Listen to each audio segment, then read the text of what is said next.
今回の動画は、東京大学が公開している、Python によるプログラミングを、学んでいきたいと思います。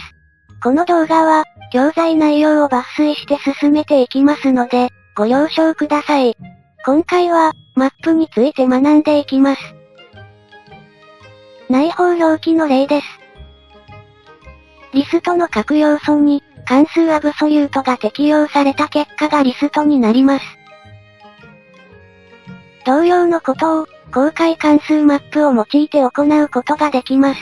関数マップは、2番目の引数としてイテラブルを取ります。1番目の引数は関数です。例を見ましょう。何が返ったか、よくわからないと思います。次のように、マップの結果をfor文の in の後に指定してみましょう。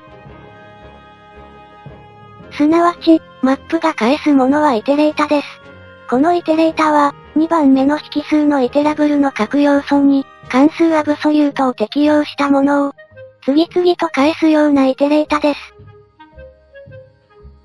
内包表記を使えば、以下のようにリストにまとめることができます。関数リストをイテレータに適用しても良いです。しかしこれでは、イテレータがどのように動くのか、よくわからないと思います。以下では、呼ばれるたびにメッセージを出力する関数アブソリュート1を用います。このようにマップがイテレータを返した時点では、各要素に対する計算は何も行われません。このイテレータにネクストを適用するとどうなるか、見てください。関数ネクストが呼ばれるたびに、次の要素を求める計算が行われていることがわかります。イテレータはイテラブルですから、マップの結果にさらにマップを適用することができます。引数に1を足した結果を返します。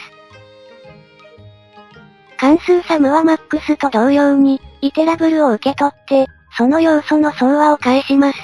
したがって、マップが返したイテレータに対しても適用できます。ご視聴ありがとうございました。チャンネル登録をよろしくお願いします。